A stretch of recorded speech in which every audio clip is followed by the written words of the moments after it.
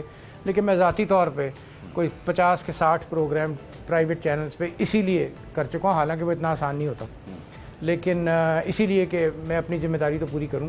لیکن میرا خیال ہے اس پہ بہت زیادہ کام ہونا چاہیے تھا, اور اسٹیٹ کی طرف سے ایک ٹی وی کے اوپر, سوشل میڈیا پہ پروگرامز ہونے چاہیے تھے, جس کے اوپر سوشل میڈیا پہ تھوڑے بہت میسیجز حکومت کی طرف سے آ رہے ہیں. لیکن اس طرح میں نے تو نے کہا تھا ایک کرونا ڈاکٹر کے نام سے پروگرام ٹی وی پہ کریں روزانہ 1 گھنٹے کا پی ٹی وی پہ, تاکہ لوگوں کے ذہن میں جو سوالات ہیں وہ ڈائریکٹ کال کر کے ان کا حل ان کو بتایا جائے. لیکن ابھی تک اب کچھ پیش رفت ہو رہی ہے, اور امید ہے کہ اگلے ہفتے اس قسم کا ایک پروگرام شروع ہو جائے گا. ڈاکٹر صاحب, لوگوں کے ذہن میں ایک تاثر ہے, لوگ یہ محسوس کرتے ہیں جو نئی ویکسین آ رہی ہے اس کے لگوانے سے بہت سی پرابلمز ہوئی ہیں, بخار ہوتا ہے, کلوٹنگ ہوتی ہے.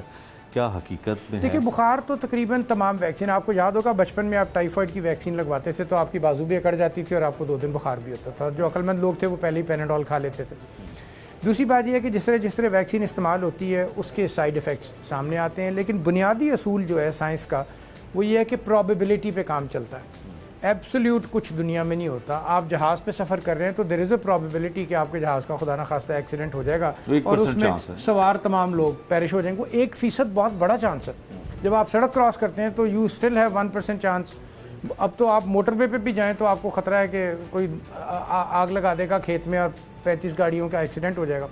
تو یہ پرابیبلٹی کہلاتی ہے. پرابیبلٹی یہ ہے کہ 2.5 لاکھ مریض میں 1 مریض کو تھرومبوسس ہوا جو یورپ میں ہوا.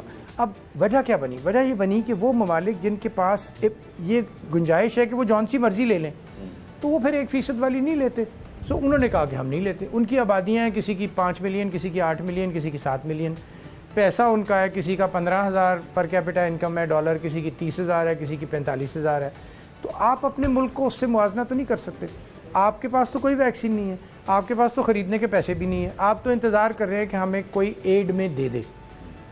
تو پھر ہمیں یہ دیکھنا پڑتا ہے کہ اس کے نقصانات کتنے اور فوائد کتنے.